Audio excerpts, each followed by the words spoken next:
तर आजच्या व्हिडिओमध्ये आपण स्केलेटल सिस्टीम अर्थातच आपली जी अस्थिसंस्था आहे आणि स्किन म्हणजे काय त्वचा या संदर्भात माहिती घेणार आहोत. आता बऱ्याच वेळेस तुम्ही ऐकलं असेल की एखाद्याचा अपघात अर्थातच ऍक्सिडेंट झाला असेल तर बऱ्याच वेळेस काय होतं, हाड मोडतं. बरोबर आहे का? तर हाड मोडल्यानंतर त्याला आपण म्हणतो फ्रॅक्चर. काय म्हणतो? फ्रॅक्चर. मग फ्रॅक्चर काय आहे? की जे बोन्स आहेत हे बोन्स ब्रेक होणे, तुटणे, बरोबर आहे का, दुभांगणे, तर याला आपण म्हणतो फ्रॅक्चर. मग आता हे फ्रॅक्चर झालं आहे किंवा नाही हे डिटेक्ट करण्यासाठी एक चाचणी करावी लागते. त्या चाचणीला काय म्हणतो आपण? एक्स-रे. काय म्हणतो? एक्स-रे चाचणी. बरोबर. मग आपला पहिला जो प्रश्न आहे तो त्यावरच आधारित आहे. प्रश्न असा आहे, X-ray were discovered by which scientist. म्हणजे जे क्ष किरण आहे तर या क्ष किरण प्रतिमेचा अर्थातच एक्स-रे फोटोग्राफीचा शोध कोणत्या शास्त्रज्ञाने लावला? तर ते शास्त्रज्ञ आहे रॉन्टजेन. पण त्यांचं पूर्ण नाव आहे विल्हेल्म कॉन्रॅड रॉन्टजेन किंवा तुम्ही WC रॉन्टजेन एवढं जरी लक्षात ठेवलं तरी चालेल. ओके. पुढचा प्रश्न आहे, how skeletal system is form. मग आपल्या शरीरामध्ये जी अस्थिसंस्था आहे तर ही अस्थिसंस्था कशी तयार होते? बरोबर. कारण बाहेरून तर आपल्याला काय दिसतं माहिती आहे तुम्हाला? काय दिसतं बरं? त्वचा दिसते. पण आत जर पाहिलं आपण तर एक हाडाचा सांगाडा आहे. बरोबर. ज्याला आपण स्केलेटल सिस्टीम म्हणतो. बऱ्याच वेळेस तुम्ही पाहिलं असेल की काही मृत जे प्राणी असतात काही दिवसानंतर काय होतं बरं, त्यांचं जे वरची त्वचा असते त्याचं विघटन होतं, हे की नाही, डिकम्पोजिशन होतं, आणि शेवटी शेवटी काय राहतो, त्यांच्या हाडाचा फक्त सांगाडा शिल्लक राहतो. बरोबर आहे का? अशा विघटन प्रक्रियेमध्ये आपण त्यांचं सांगाडा पाहू शकतो. मग प्रश्न असा आहे की आपली स्केलेटल सिस्टीम ही कशाची बनलेली असते? आता हे माहिती आहे आपल्या शरीरामध्ये बोन्स आहेत, हाडे आहेत, पण त्या बोन्स व्यतिरिक्त सुद्धा आपल्या शरीरामध्ये महत्वाचं आहे कार्टिलेज. काय आहे? कार्टिलेज, ज्याला ऊर्जा म्हणतात. तर पहा, all the bones along with the cartilage together form skeletal system. म्हणजे आपल्या शरीरामधली सर्व हाडे आणि कार्टिलेज यांना एकत्रितपणे आपण काय म्हणायचं? Skeletal system. यामध्ये हाडांना जोडणारे सांधे सुद्धा आले. बरोबर. त्यानंतर लिगामेंट्स, टेंडन्स हे सुद्धा आले. येते लक्षात. पण मुख्यत्वे तुम्ही लक्षात ठेवायचं की आपल्या शरीरातले सर्व बोन्स आणि कार्टिलेज यांना एकत्रितपणे काय म्हणायचं आपण? स्केलेटल सिस्टीम, किंवा ते एकत्रितपणे आपली अस्थिसंस्था तयार करतात. पुढचा मग प्रश्न आहे की हाऊ इज द बोन. मग ही आपल्या शरीरामध्ये असणारी जी हाडे आहेत, 206 हाडे असतात आपल्या शरीरामध्ये, है ना. लहानपणी जास्त असतात, पण ऍडल्ट ह्युमन म्हणजे प्रौढ अवस्थेमध्ये आपल्या शरीरामध्ये हाडांची संख्या 206 असते. मग ही हाडं कशी असतात? आता आपल्याला माहित आहे जनरली आपल्या शरीराला जर आपण हात लावला आणि हाडांना जर स्पर्श केला तर कसं वाटतं बरं? थोडस कठीण वाटतं. कसं वाटतं? कठीण. आणि म्हणून हाडे जी आहेत ती कशी आहेत? हार्ड आहेत, मात्र नॉट फ्लेक्झिबल.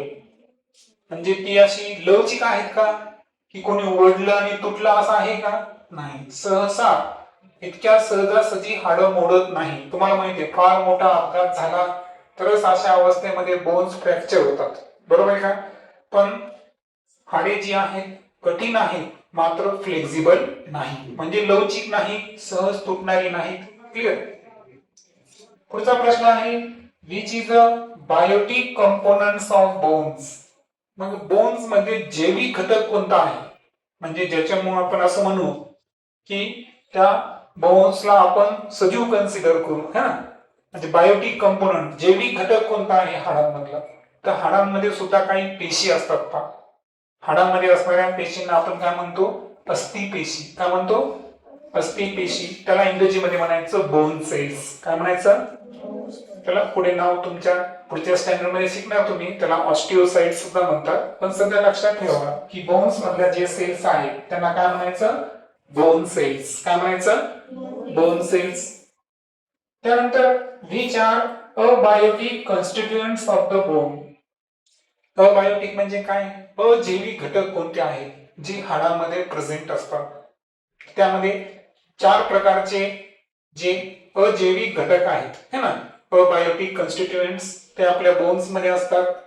त्यामध्ये पहिला आहे पहा कॅल्शियम कार्बोनेट, दुसरा आहे कॅल्शियम फॉस्फेट, त्यानंतर आहे मिनरल्स आणि सॉल्ट.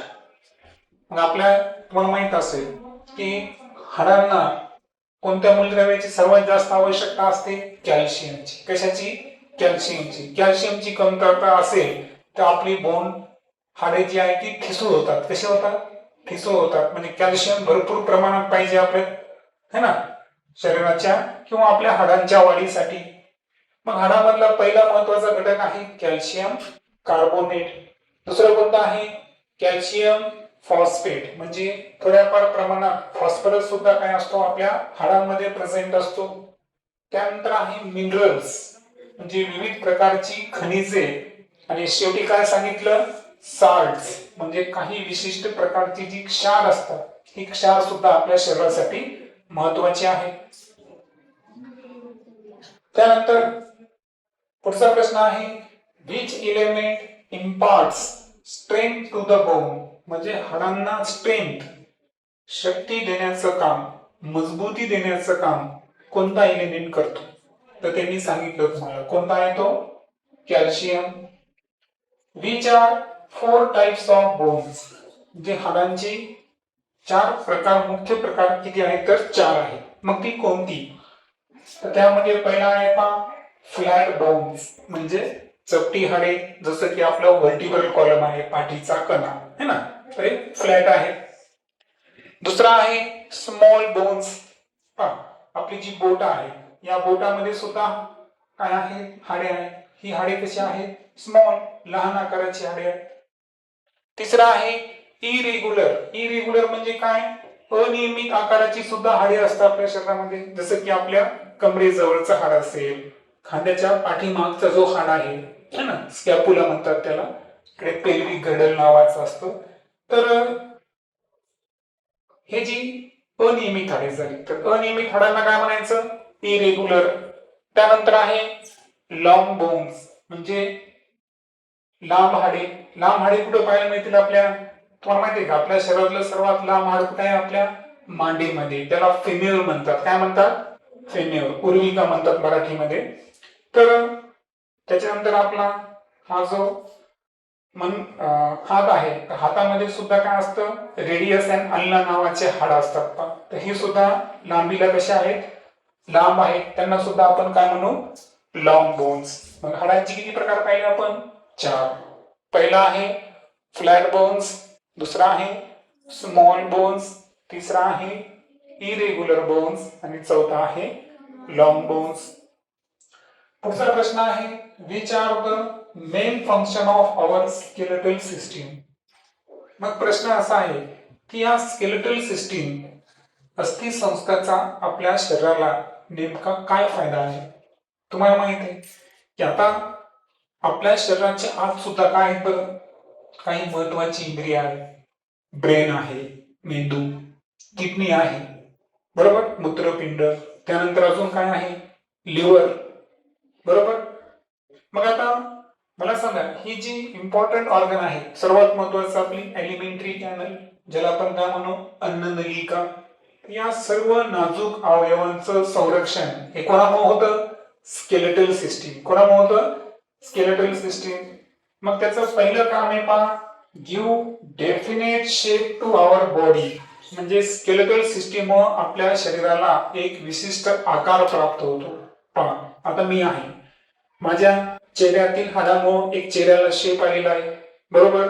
त्यानंतर ही जी माझी हात आहे त्याला स्पेशल शेप कशामुळे आहे, कारण याच्यामध्ये काय आहे, बोन्स, म्हणजे स्केलेटल सिस्टीम. म्हणजे पूर्ण शरीराची जी आपली रचना आहे, आकार आहे, हा कशामुळे आपल्या स्केलेटल सिस्टीम. दुसरा फायदा जर पाहिला तर प्रोव्हाइड सपोर्ट, आणि पूर्ण शरीराला एकत्रित बांधून ठेवण्याचं काम कोणी केलेलं आहे? स्केलेटल सिस्टीमनं, बरोबर. म्हणजे शरीराला आधार पण देण्याचं कार्य करते.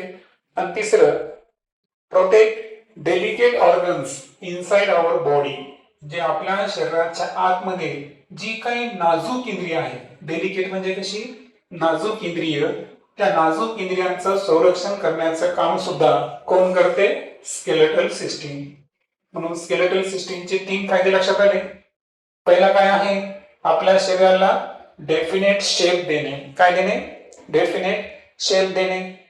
त्यानंतर सपोर्ट प्रोव्हाइड करणे. आणि तिसरं म्हणजे जे डेलिकेट इंटरनल ऑर्गन्स आहेत त्यांचं काय करणे? प्रोटेक्शन म्हणजे संरक्षण करणे.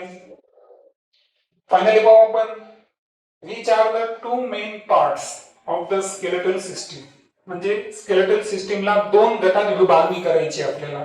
तर किती प्रकारे करता येते? 2 प्रकारे. पहिला आहे ऍक्झियल स्केलेटन. ऍक्झियल स्केलेटन म्हणजे काय? बरोबर मधोमध काय करायचं? एक आडवी रेष मारली समजा आपण. लक्षात आलं तुम्हाला? नाकाचा अर्धा भाग इकडे, अर्धा इकडे, एक डोळा इकडे, एक डोळा इथे. तर तसं आपण शरीराचे बरोबर एक हात एका साईडला, एक साईड, एक हात दुसऱ्या बाजूला. तर अशा प्रकारे त्याला काय म्हणायचं? ऍक्झियल स्केलेटन. लक्षात आलं? त्याला आपण अक्षीय सांगाडा म्हणू. दुसरं, हॉरिझॉन्टल जर केलं तर त्याला काय म्हणायचं? अपेंडिक्युलर स्केलेटन. काय म्हणायचं? अपेंडिक्युलर स्केलेटन. त्याला उपांग सांगाडा म्हणतात. काय म्हणतात? उपांग सांगाडा. लक्षात आलं? ऍक्झियल स्केलेटन म्हणजे काय? अक्षीय सांगाडा. आणि अपेंडिक्युलर स्केलेटन म्हणजे काय? उपांग सांगाडा. आता याच्यामध्ये नेमकं कशा पद्धतीनं वर्गीकरण होतं हे आपण नेक्स्ट लेक्चर मध्ये बघणार आहोत. पण सध्या तुम्ही लक्षात ठेवायचं की ज्या 2 मेन पार्ट मध्ये स्केलेटल सिस्टीम विभागल्या जाऊ शकते, तर पहिलं कोणतं आहे? ऍक्झियल स्केलेटन, आणि दुसरं आहे अपेंडिक्युलर स्केलेटन. रिमेनिंग कंटेंट आपण नेक्स्ट लेक्चर मध्ये डिस्कस करू.